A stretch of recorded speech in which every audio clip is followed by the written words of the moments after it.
valores y demás. Bueno, ahora les cambio de tema. Hacía tiempo que quería conversar con él. Estoy hablando de Alejandro Horowitz. Él es ensayista, periodista, doctor en ciencias sociales, profesor universitario y tiene un último libro, pero creo que es una compilación entre distintas miradas sobre la plaza tomada de aquel 17 de octubre. Hola Alejandro, gracias por atendernos. Buenos días. Buenos días, ¿cómo andan ustedes? Bien, bien, un gusto cada vez que podemos conversar, ¿no? Bueno, lo que a mí más me llamó la atención, y ahí comencé tu búsqueda, a partir de distintas situaciones, y tal vez inclusive el epicentro fue la Fundación Pensar, donde, bueno, ahí ellos ponían sobre la mesa el tema de antes éramos todos clase media en esta Argentina, o era, qué sé yo, el 90%. Es una fantasía. Claro. ¿Y hoy qué somos, Alejandro? Si tenemos que hablar de eso. Desclasados. Claro. A ver, es una ironía, pero no solo. En una estructura en crisis permanente, la pertenencia a las clases sociales también se hace de una forma endeble, es decir, los que pertenecieron hasta hace 15 minutos dejan de pertenecer y que empieza un proceso de degradación social. El empobrecimiento perpetuo es eso. Claro. Lo que a mí más me llama la atención es la aceptación de esa degradación educativa. Es decir, pareciera que padres y bueno, no culpo a los docentes en esto, pero antes todos éramos hijos de la escuela pública y podíamos hacer nuestra universidad, podíamos desempeñarnos en la vida más allá de la universidad. Hoy me da la sensación, por los resultados, por las cosas que se ve, por el limitado lenguaje de chicos que terminan la secundaria, que eso no ocurre. A ver, en un país que tiene dinámica ascensional en términos sociales y relativa estabilidad económica y política, la posibilidad de un cursus honorum donde empecemos por la primaria, siendo muy humildes, llegar a la universidad y cambiar de clase social, era un recorrido perfectamente posible hasta 1975. Mi hijo el doctor era el programa ascensional de todos los migrantes, fueran estos de origen europeo o de países limítrofes. Ahora bien, en el momento en que eso empieza a complicarse por distintas razones, empieza a angostarse esa posibilidad. Y la decadencia de esa posibilidad arroja la imposibilidad de acceder por esta vía. El kirchnerismo intentó hacer un fenómeno, distinto, organizando nuevas universidades en el conurbano. Es una idea interesante, siempre y cuando estas salidas universitarias tengan inserción posible en un proceso productivo degradado. No alcanza con construir un puente universitario si no hay una relación directa entre el modelo de un país y el modelo de universidad. Para cada modelo de país hay un modelo de universidad. La destrucción de la universidad hoy no es simplemente una actitud aberrante de un presidente desagradabilísimo y aberrante, sino es además un modelo de país. El país que está en construcción no necesita profesionales universitarios de alta calidad, más allá de los que ya tiene y es capaz de construir mínimamente. El resto está bien que estén educados para trabajar en un súper, en la góndola, como repositores y como trabajadores precarios.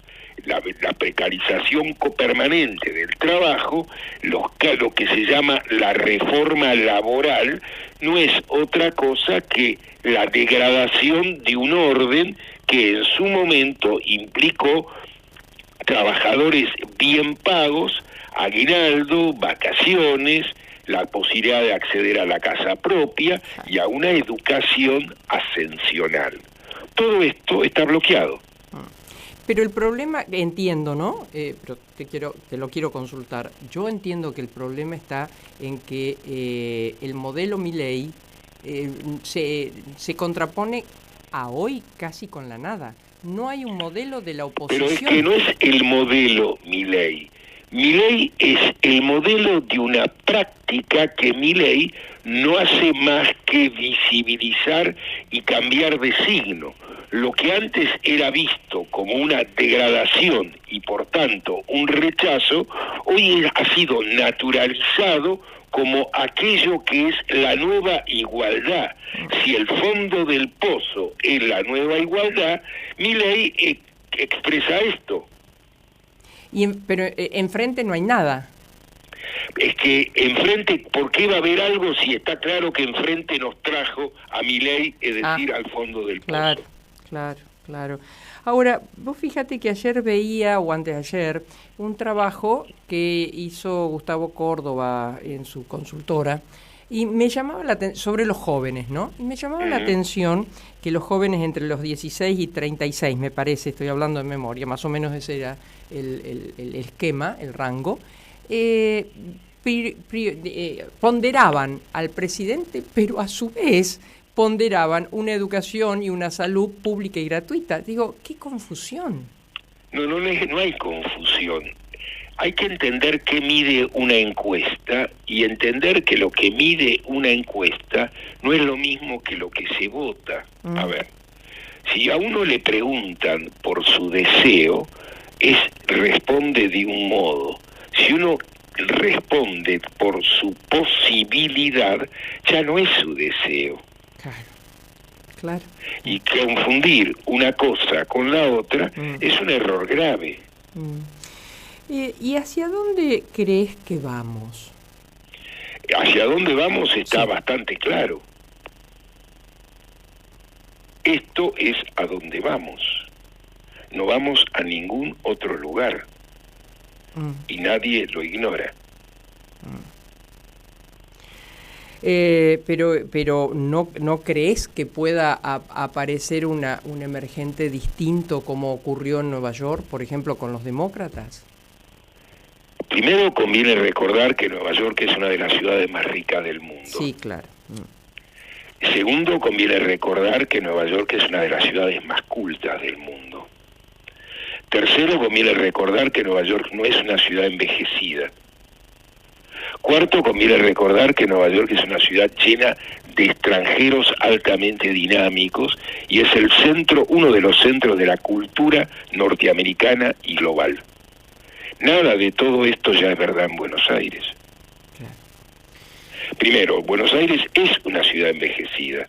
El promedio de edades en Buenos Aires supera los 50 y pico de años.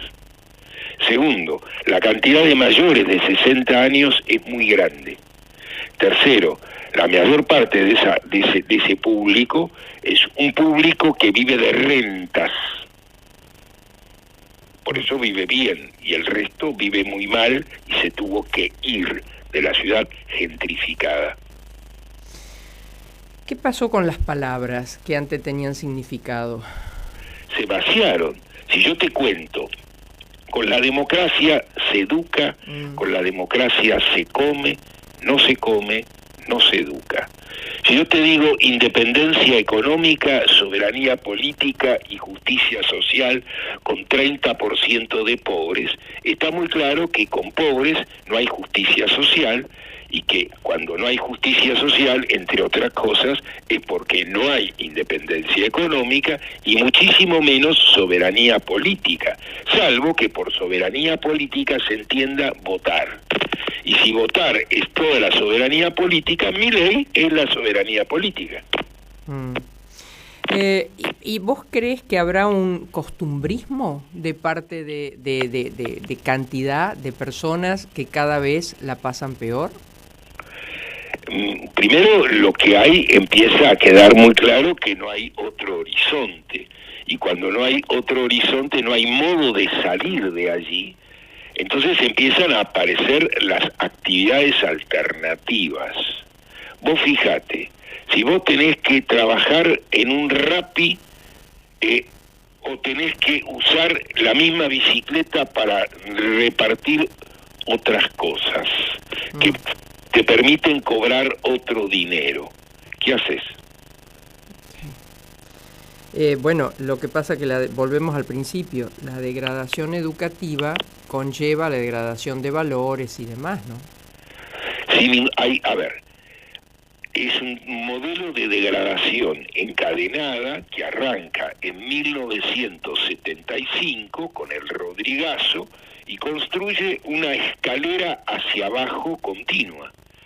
Nos dicen que este es el fondo. No hay fondo.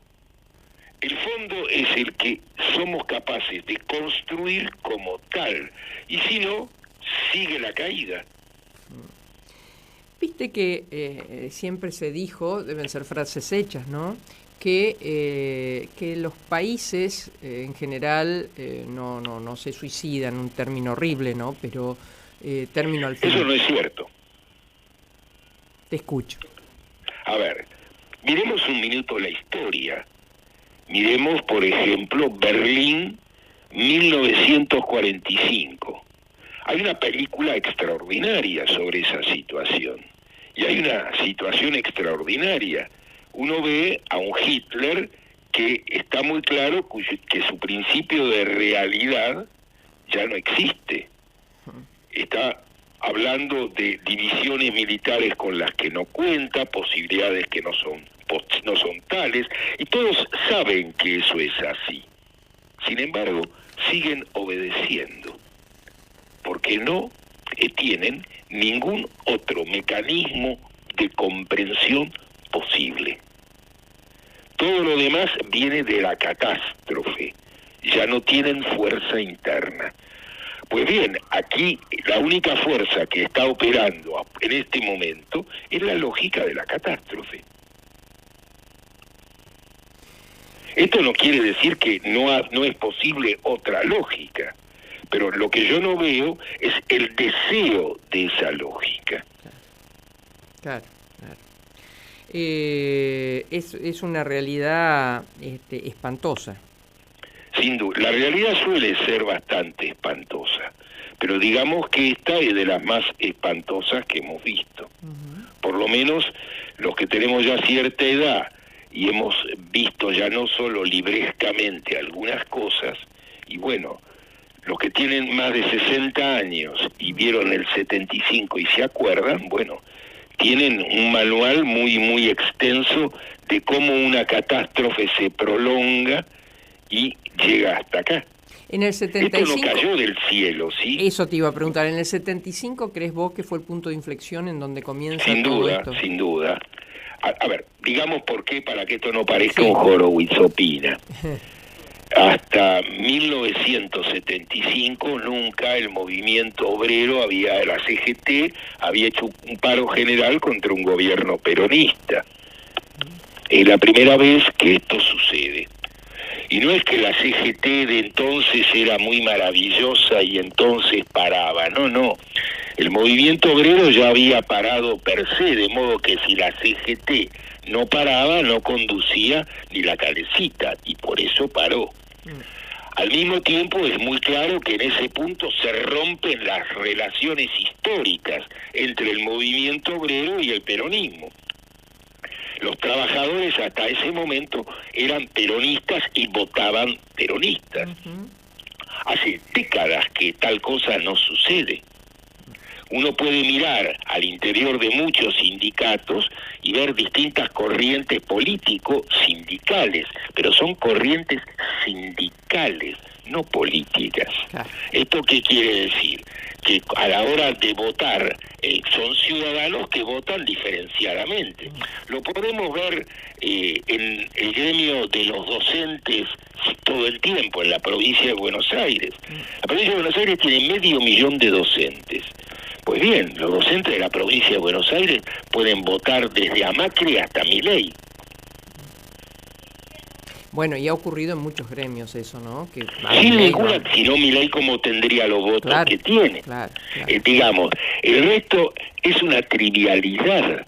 Aquí las relaciones entre las clases y la política se han roto a un punto tal que es muy poco claro. Si uno dice, a ver, ¿quién era el candidato del Círculo Rojo? ¿Milei? No, para nada. Era Horacio Rodríguez Larreta, que ni siquiera llegó a ser candidato presidencial. De modo que el bloque de clases dominantes opera, y en esta operación toma los elementos de la política real y ve qué hace con ellos. Pero no es que esta es una decisión de ellos, ¿no es cierto?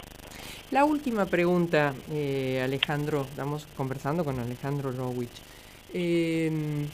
¿Hay vos avistás caminos, escenarios de salida a esto?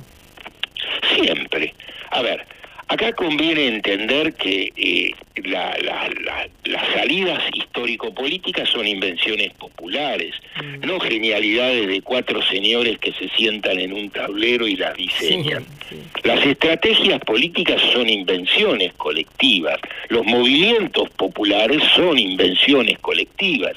A ver, cuando uno mira el último movimiento popular inventado, el peronismo, en octubre del 45, uno puede ver el 9 de octubre ve al coronel Perón renunciando. El 13 de octubre lo ve preso en Martín García y le escribe una carta a Evita, donde le dice, negrita, nos vamos a casar, voy a escribir un libro y van a ver quién tiene razón. El 13 de octubre, cuando ya en Berisso se empezaban a mover los trabajadores que iban a formar parte del 17, el coronel no tenía la menor idea de que tal cosa sucedía. Y sucedió. Alejandro, una síntesis sobre tu último libro, Plaza Tomada. Bueno, a 80 años del 17 de octubre, la idea de que el 17 de octubre es lo que pasó el 17 de octubre es una de las ideas sobre el 17 de octubre que en Plaza Tomada está presente porque están las actas del debate del Comité Central Confederal del 16 de octubre de 1945. Es decir, algunos de los protagonistas de esos hechos discuten en tiempo real lo que significan esos hechos. Pero entonces el mito del 17 de octubre para el que tiene 30 años ya no es lo mismo que para el que tiene 50 o para el que tiene 70. Y si alguien viviera y hubiera tenido el 17 de octubre 20 años, hoy tendría 100. Lo cual no es imposible, pero digamos que es muy complicado que alguien de 100 años nos dé un testimonio lo suficientemente interesante. De modo que en Plaza Tomada tenemos las distintas versiones posibles de las distintas aproximaciones etarias y de las distintas miradas que organizan algo así como una versión polifónica de un fenómeno que es un mito histórico y político. Alejandro, mientras nos ayude gente como vos a pensar, creo que que no todo está perdido. ¿Cómo podríamos pensar ante esta realidad con esta simplificación extrema que hago? Así que muchísimas gracias por tu tiempo. Gracias. Bueno, conversamos con Alejandro Horowitz. Él tiene muchos libros sobre el peronismo, ¿no? Además de ensayista, es periodista, es doctor en ciencias sociales y bueno, creo que al menos nos da su visión, su mirada, creo que con los pies sobre la tierra. Voy a vos.